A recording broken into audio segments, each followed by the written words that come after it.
Hello everyone, this is Amir Hamza and welcome to my YouTube channel Amir Maths Tutoring।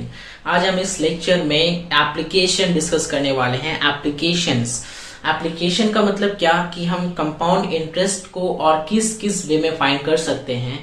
आज हम इस lecture में देखेंगे कि एप्लीकेशन क्या होता है कंपाउंड इंटरेस्ट का और उस एप्लीकेशन के थ्रू हम कैसे क्वेश्चंस को सॉल्व करेंगे। ठीक है, एप्लीकेशंस बहुत इजी है कंपाउंड इंटरेस्ट में और उससे काफी कॉन्सेप्ट क्लियर हो जाते हैं और इससे रिलेटेड क्वेश्चंस एग्जाम में पूछे भी जाते हैं। तो प्लीज बने रहना मेरे साथ। हम लोग जल्दी से शुरू करते हैं और देखते हैं कि क्या होता है इसका एप्लीकेशन। राइट,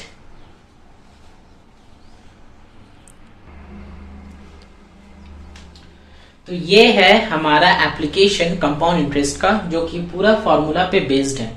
इसी फॉर्मूला और इसी एप्लीकेशंस के थ्रू हम किसी भी क्वेश्चंस को सॉल्व कर सकते हैं। हम लोग देखते हैं कि ये एप्लीकेशन क्या बोलता है। पहला है इंक्रीज और decrease the population in the population. ठीक है, यहाँ इन छूट गया है। इंक्रीज डिक्रीज पॉपुलेशन मतलब कि अगर पॉपुलेशन बढ़ रहा है या घट रहा है तो उसमें कौन सा फॉर्मूला लगेगा, वो उस फॉर्मूले के थ्रू हम कैसे कंपाउंड इंटरेस्ट निकालेंगे, पहला। दूसरा है the growth of bacteria when rate of growth, मतलब कि कोई बैक्टीरिया है, ठीक है, कोई मान लो एक्सपेरिमेंट किया गया तो बैक्टीरिया है, नंबर ऑफ बैक्टीरिया डिक्रीज हो रहा है, इंक्रीज हो रहा है, तो यहाँ पे बोल रहा है कि growth of bacteria when the rate of growth, यानी कि अगर बैक्टीरिया ग्रोथ हो रहा है और रेट ग्रोथ हो रहा है तो उसमें हम कंपाउंड इंटरेस्ट कैसे सॉल्व करेंगे। ठीक है, उस बैक्टीरिया कितना रेट से बैक्टीरिया ग्रो किया, कितना रेट से बैक्टीरिया जो है उसका पॉपुलेशन ग्रो किया। ठीक है, तो उस पॉपुलेशन को हम फाइंड करेंगे कंपाउंड इंटरेस्ट के थ्रू। तीसरा बोल रहा है depreciation in the value of machines in given. Depreciation का मतलब होता है डिक्रीज होना, ठीक है, कम होना। राइट, तो depreciation in the value of machines in given, यानी कि मशीन्स यहाँ पे वर्ड इस्तेमाल किया है, इसमें मशीन्स बोल रहा है। इसका मतलब ये है कि अगर हम कंपाउंड इंटरेस्ट निकालेंगे किसी भी स्टेटमेंट का, राइट, किसी भी चीज का अगर हम सीआई निकालेंगे तो अगर कोई भी चीज डेप्रिसिएशन हो रहा है, डिक्रीज हो रहा है, कम हो रहा है, तो उसमें हम कौन सा फॉर्मूला लगाएंगे कि हम कंपाउंड इंटरेस्ट निकाल सकते हैं। ठीक है, तो ये 3 स्टेप है, ये 3 अलग अलग एप्लीकेशंस है, फॉर्मूला से रिलेटेड है, जो कि हम आगे डिस्कस करने वाले हैं। प्लीज बने रहना और हम बताएंगे कि कैसे हम सॉल्व करेंगे। राइट,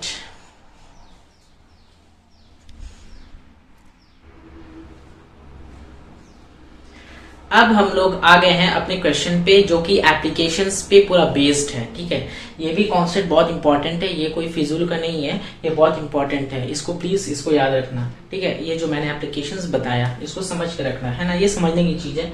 अब ये क्वेश्चन क्या बोल रहा है, ये सब क्या है, एप्लीकेशन पे बेस्ड है। ठीक है, कोई पॉपुलेशन बढ़ रहा है, कोई ग्रोथ हो रहा है, कोई घट रहा है, तो इस टाइप से कैसे हम मैनेज करते हैं कंपाउंड इंटरेस्ट में, उस बेस्ड पे सारा क्वेश्चन है।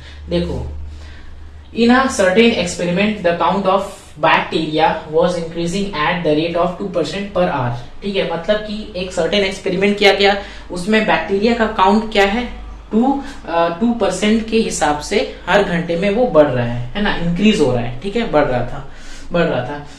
उसके बाद per hour initially the count was 10,000। Initial का मतलब होता है स्टार्टिंग वाला फेज। ठीक है, इनिशियल और फाइनल।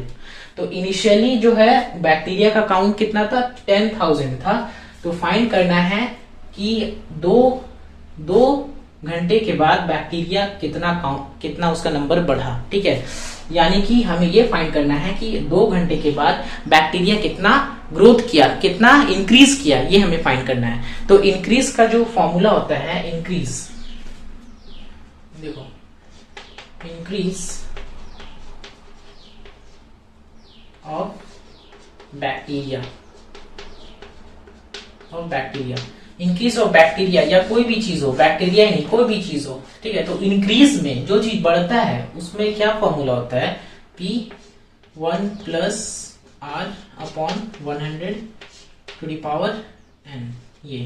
ठीक है, P होता है, P का मतलब क्या हुआ, टोटल जो काउंट है। ठीक है, प्रिंसिपल मतलब वो प्रिंसिपल का मतलब जो नंबर दिया हुआ है, जैसे यहाँ पे 10,000 है। ठीक है, 10,000, तो ये क्या है, काउंट है, काउंट। तो ये क्या है, प्रिंसिपल काउंट है। ठीक है, काउंट का है, और ये रेट है और ये टाइम है। ठीक है, टाइम क्या है, 2 आवर्स है। ठीक है, तो हमें इस फॉर्मूला को यूज करके हमें फाइंड करना है। राइट, तो मैं इसको थोड़ा सा इरेज करता हूं।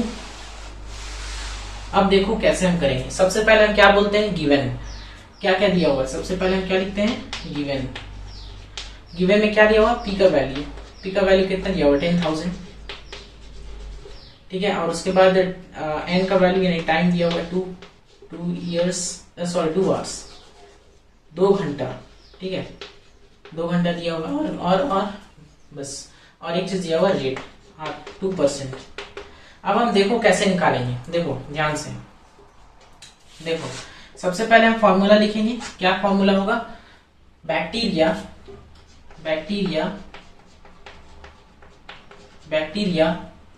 at the end of 2 hours, bacteria at the end of 2 hours, ठीक है।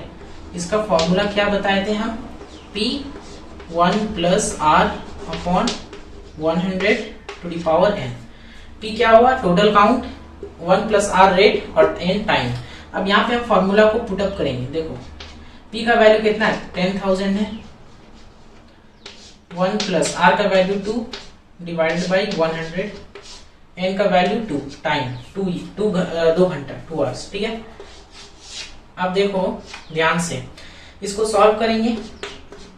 10,000 इंटू, यहाँ पे हम एलसीएम लेंगे, 101 + 2 102 डिवाइड बाई 100, और ये 2 है तो 2 टाइम, तो इसको ऐसे लिखेंगे 102 divide by 100 into 102 divide by 100, लिख सकते हैं ना। अब यहाँ पे देखो नीचे 2040 हो गया, ये 40 सारा कैंसिल आउट हो गया, ये भी और ये भी कैंसिल आउट हो गया, तो क्या बचा, 102। अब हम जानते हैं 102 का स्क्वायर कितना होता है, 102 का स्क्वायर 10404, ये हो गया 102 का स्क्वायर, राइट। तो 10404 है ना। तो हमें क्या बोल रहा था, find the bacteria the end of 2 hours, तो ये हो गया फाइंड, ये हमें आंसर करना था, है ना।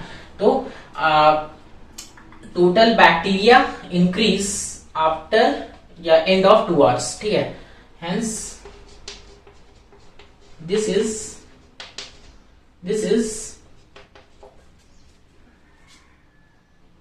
the number of bacteria increase बढ़ गया, increase at the end of 2 hours, ठीक है। तो यही हो गया हमारा आंसर, राइट। यही तो हमें फाइंड करना था। कोई समझ में आया, कोई दिक्कत है बाबू आप लोग को, नहीं। अब देखो क्या बोल रहा था, हमें इसमें निकालना था कि बैक्टीरिया कितना बड़ा 2 घंटे के बाद, ठीक है। हमने क्या किया, हमने फॉर्मूला लिखा था, ठीक है। क्या होता है फॉर्मूला, वो फॉर्मूला में P, R और N दिया हुआ था। P का वैल्यू यानी टोटल काउंट कितना है, और यहाँ पे R का वैल्यू रेट कितना है, और N का वैल्यू टाइम कितना है। उसके बाद हमने फाइनली पुटअप किया, उसके बाद जो आया वो हो गया आंसर। एक चीज आप लोग ध्यान रखना, ये इंक्रीज कर रहा है, तो यहाँ पे हमने प्लस लगाया, राइट, यहाँ पे प्लस लगा। अगर बोल देता फाइंड द बैक्टीरिया जो डिक्रीज कर रहा है, बताइए, ठीक है। 10,000 दिया हुआ है, बताइए कि कितना डिक्रीज किया 2 घंटे के बाद, ठीक है। तो हम क्या करते हैं, यहाँ पे प्लस की जगह माइनस लगा देते हैं, ठीक है। प्लस की जगह माइनस लगा देते, तो डिक्रीज कर रहा है, ठीक है। इंक्रीज कर रहा है तो प्लस हो गया यहाँ पे, अगर डिक्रीज करता है तो यहाँ माइनस लगा देते। फॉर्मूला सब सेम रहेगा। तो इसी टाइप से सारा कॉन्सेप्ट पे बेस्ड क्वेश्चंस है, और वो और हमने लेक्चर भी, एप्लीकेशंस भी हमने डिस्कस किया। आई होप ये लेक्चर आप लोग को बहुत मजा आया होगा, आप लोग समझे होंगे और आसानी से इसको सीखे होंगे, ठीक है। इसको प्रैक्टिस कर लेना, समझ लेना काफी है। ये क्वेश्चंस जो है या कॉन्सेप्ट एप्लीकेशंस एग्जाम्स में आ सकते हैं, आप लोग ध्यान रखना। और इसी तरह से हम लोग मिलते हैं नेक्स्ट लेक्चर में। आप लोग अपना ख्याल रखना। Thank you so much, till then take care, thank you so much.